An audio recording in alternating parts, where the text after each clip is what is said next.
Wade Steinluggy, Assistant Athletics Director for Communication. I keep wanting to say Sports Information Director. You had to change my title on me, Nick. This keep on throwing me off. This title is so much cooler. Oh, it's so much cooler, but it's so much longer. Anywho, I am here with Athletics Director Nick Rule, as well as our first ever Shotgun Sports coach, Steve Heaton. Congratulations, Steve, on the hiring, and welcome to Statesman Nation. We're going to talk to Nick for a little bit, and we'll come back to you. But Nick, let's quickly catch everybody else up on how we got to this point again. Yeah, as of 2 weeks ago, we made the announcement to add men's and women's shotgun sports. That was after 7+ months of research on figuring out, what fits what we're trying to do for our sustainability, for creating an athletic department in the future, and doing everything that we can to provide an excellent student experience for those that come to William Penn. And we were going through the process, and shotgun sports continued to make a lot of sense. It checked our boxes. Location, it checked our boxes with the growth in the sport. It's growing. It checked the box that something that we can compete in. And it's a really big sport in this area. And the type of student athlete that we want to recruit. Someone has a high level of respect, responsibility, integrity, and it just checked all the boxes. And so, it made sense. We just did it. I mean, when everything's there and it checks every single box, it's like you just do it. And so we're going to give a year for Steve as our first coach to recruit for the program. And we've already got a ton of interest. And after we get his email going, I gotta forward on some of those requests over. But it's going to be a really big thing for our campus, and we're excited about it. So it's just in the environment higher education that we have, small campuses like ours, we thrive and survive through extracurricular activities. And so this is one that made a lot of sense. Definitely. You've answered this question before, but I'm going to throw it right to Steve because he's going to be able to answer way better than either one of us. Like, he's probably already told us, and we're just trying to parrot it back. But Steve, talk about again, congratulations and everything. But the first question, a lot of people are probably thinking like shotgun sports. That's kind of strange, but it's also a little bit strange knowing the more or less political climate that we're in. But a lot of talk has been done to make this decision. We wanted to feel comfortable with it, obviously, Nick. And just talk about, I guess, the responsibility and the safety side of everything. Because I don't think a lot of people understand that. They think we'll go out and shoot guns, but there's so much more to it. A lot of disciplines behind it, and outside of the disciplines that we'll talk about in a little bit with actual what sports we compete in. But talk about, I guess, that side. Well, that's pretty easy. I mean, these kids have been going through extensive training since they were little. Right. Dads had them out hunting, fishing. Most of the kids have been through Iowa DNR hunter safety course. Yep. They've learned the respect of the gun, proper handling, just all around safety. That's plain and simple. That's all there can be. Right. Pure safety.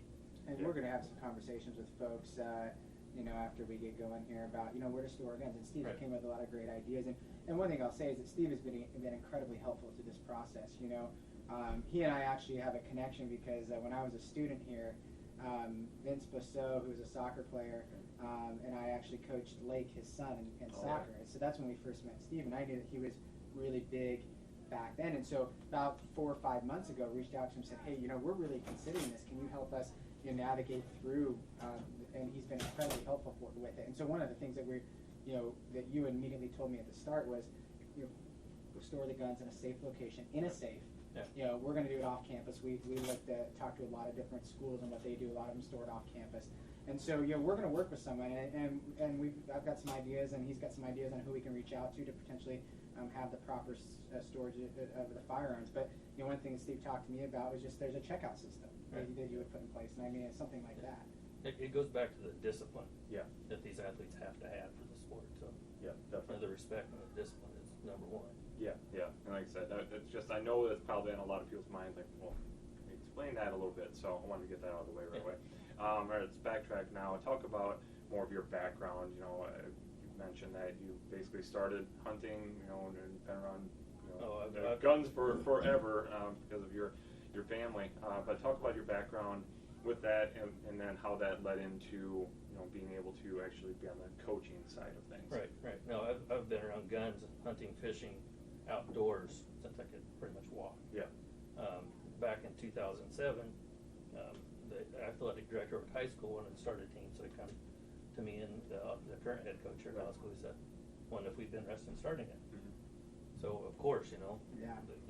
the kids we have in this community, it was a natural fit, just kind of like this is now with William Penn. Yeah. So back in 2007, we started the team. Clear up 2015, I think it's when I left. I started helping some other local schools. Mm-hmm. Past couple of years, I've been with Midland University as a volunteer ski coach. Right. Trying to help them, you know, progress as well. So the local talent we have is tremendous. Right. Obviously, again, with the national championship Tremendous. this summer, so, you know. And Yeah, you got this one. You've got some, you know, some of the other surrounding towns that won national titles Right. here lately. Right. I mean, Iowa alone is just the natural talent is unbelievable. Yeah. It would be great to keep them kids local. Yeah, definitely.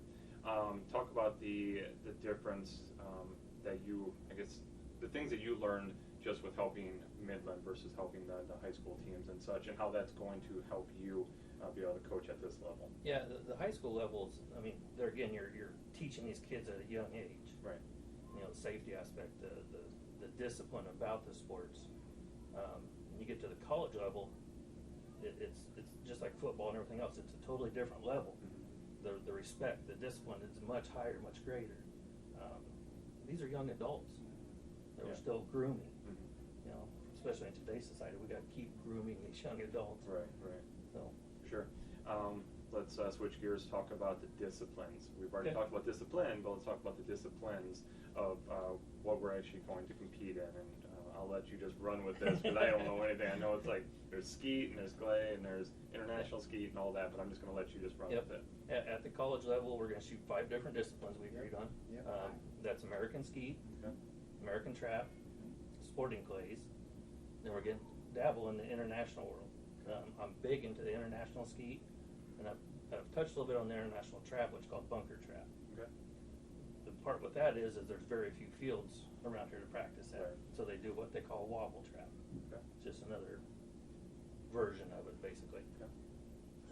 Yeah, so we're gonna hit all 5. Mm-hmm. And in order to compete at the ACUI national level, Mhm. you have to shoot all 5 Right. for the overall award. So that's why we're going. Okay. Without going too in depth, because I know I'm sure you could talk for hours on it, but give a little bit of an example of what each kind of looks like. I mean, I feel like Okay. they're all intertwined but different. So Okay. I guess maybe I'm totally wrong too. No, I guess I no, should say. they all shoot at the clay target, of course. Okay. American skeet and international skeet use the same field, a little bit different target, faster on international skeet, Okay. different sequence. It's basically in a big horseshoe. Okay. There's 8 stations. Like I said, international skeet's a different sequence than American. Same fields though, Okay. just different speeds and stuff like that. Sure. American trap, basically it's just a box out in front of you and they throw it at certain angles Sure. from 5 different stations. Okay. Sporting clays is probably one more of my favorite ones. It's more of the hunting real life scenarios. Okay. There is not one single field around that's the same. Okay. So we have to teach these kids discipline, Right. how to read targets, you know, respect. There again, I mean, it's Mental the discipline, mental yeah. part of that game is nobody's ever perfect. Very, very few are ever perfect Yeah. in sporting clays. Mhm. So the mental toughness that comes out of these kids for that alone, Right. let alone the international games. Because you got to think, I mean, they're only taking 2 out of the United States every 4 years. Yeah. So you got 50 kids, 100 kids trying to compete for those 2 spots. Right. Right. So, Nick and I had talked about this, that while shotgun sports is very popular in the Midwest, it's not as popular in other parts of the nation. Talk about scheduling and what that's going to kind of look like. scheduling, I know several of the coaches around the collegiate world already. I'm going to do a few shoots locally. Okay. Then I plan on traveling Nebraska, Oklahoma, San Antonio, Texas, Ohio. Okay. Those are the big Right, events right. where we need to be at in order Right. to compete at that level. Kind of similar to what we see scheduling with bowling. Sure. Yeah. The first year, it'll be a little touch and go. But by second, third year, I mean, I plan on these kids competing against like Texas A&M, Okay. Clemson. I mean, we're going to go. So So in that respect, it is a lot, It's not very like much bowling, like yeah, that. where it's just, it's wide open and all Yeah, divisions and everything. And in yeah. order for us to be able to, like in bowling, to compete and get the necessary points and things that we need for rankings and all that, we have to go to, Right. the Leathernecks or to the, the Hoosiers and things and like all that. right. And so it's as we were going through this process and looking how that, and then talking with Steve, who was very helpful to the whole process. This very much mirrors that, because really everyone is in one division, and it's the NAI doesn't sponsor shotgun sports, and there's it's like USBC in a sense. So it's not the exact same, but there's some parallels between Right. the two. Right. And like I said, the past couple of years I've been helping Midland University, and Brett Erickson, the head coach out there, has been phenomenal to work with. So I've got to learn a lot through Right, him, and right. Hopefully he's learned something from me too. Yeah. But And in Midland, with part of the attraction to Steve on this whole thing is that Midland is a very well regarded and highly successful, high achieving small college athletic university, right? But also within their shotgun sports, one of the best in the country. Right. So being able to be under that structure was very attractive to us, and one of the reasons why we went in this direction. Yeah, definitely. And these are more questions that probably need to be brought up later. We could sit down and bother you again in front of the camera, but talk about the size of the teams that I guess can compete. Is this a situation where you can send numerous teams, again, kind of like a bowling situation, send numerous teams to a competition, and how many, I guess, consists of a team? Well, in the American disciplines, we need at least 5. Okay. 5 kids to compete for a squad, for a score. You take like Linden University or something like that, they're taking 100 kids. Sure. Right. So it's kind of Yeah. where we want to It'll be a set long it. day. It's where we want to set it. Yeah, and right. that was part of, as we were looking through it, and as Steve and I were talking, it's like enrollment goals, right? Yeah, Like what can for the sure. teams look like? And some of the sports we decided not to go with, like tennis. Yeah. It just didn't make sense from an enrollment standpoint. It doesn't really fund itself, right? And so this made sense because with the interest around and looking at some of the high school squad numbers and everything, we're going to be able to get to that range to where you can have 25, 30 kids, and that's Or gonna more. be, or more, yeah. Or more. And Yeah. and that's important for us to be able to add the sport. We can't add things that aren't going to really help our the bottom goal, the bottom line, which is to move things forward as a university. Yeah, definitely. Nick, anything else additionally you want to ask Steve or talk about, or Steve, anything additional you want to tell the folks about? Yeah, I mean, like I said, we think talked forever it's just highlighting, why Steve, right? Why him as our first coach in the program. In coaching college is different than coaching high school, which is different than coaching at youth levels and things like that. Now, I use this all the time in college athletics. Really 60%, 50% of what you do is actually coaching. Right. The other portion of that is recruiting, is building relationships, investing in people, but also it's communicating. And you got to have someone who has some energy, some passion, knows all the knowledge about the sport. And in here we check all these off, but sometimes knowledge on the sport, that is something you can grow, where something that's natural in someone, DNA of who they are is the ability to communicate. Yep. And when I sat down with Steve and we started at Smoky Roast, started talking about this, and just the passion he had for it, that's really important, because this is not, like with lacrosse, it's not something that we really know a whole lot about, like you and I list for an example, or maybe even our athletic department council, our assistant ADs. We need an expert in this area. We need someone who's going to help us guide, like, adding men's volleyball, and we knew about volleyball, so we were able to help more with that. We're going to have someone that we can trust, who's going to be willing to communicate at a high level with us and work together as a team to develop this out. We're going to take a year to figure this out and figure out what it takes, but Steve and I are going to have a lot of meetings. We're going to meet with a lot of people in the community to get a lot of different buy-in, and part of that is you have to have someone that's really good at building relationships with people. And Steve, from the very first time I met him 10 plus years ago to today, that has been very consistent, and that really meant a lot. So as we're going forward, recruiting is about building relationships. Getting people to come is about building relationships. And so you've got to have someone who has that natural ability to build a program. It's something that's not here yet. I mean, we don't have a student athlete yet for shotgun sports here.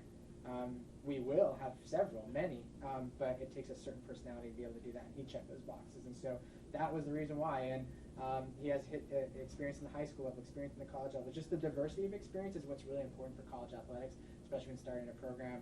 And so, that was the reason why we went this direction. We're really excited about it, and we got to get them email, business cards. That's all being ordered, and gear, and we'll have the whole 9 yards. So, but it's an exciting time. Definitely. I'll be totally remiss if I didn't talk about this. I mean, this next year is going to be all about recruiting. I mean, it's obviously building a program and figuring out the X's and O's of what we're doing, but without athletes, you can't have the sport. So this whole next year is going to be about recruiting. You talked about Iowa being extremely rich in talent, but where else are you going to be looking at? Wisconsin, Nebraska, all over. The whole Midwest is just covered with raw talent. Right. So I'm going to hit them all. Yeah, I'm going to talk to all of them. Okay. Well, good luck in all your travels. Yep. Thank you. All right. Once again, Steve Heaton is our new shotgun sports coach here at William Penn. Again, we'll have many more conversations maybe with him or with Nick about this, etc. We'll see if we can get Steve a little more uncomfortable in front of the camera. But you did great, man. Yeah, you did a great. lot more information to come about shotgun sports and all of our other sports will be on statesmanathletics.com. So everybody have a great day. Go Statesman.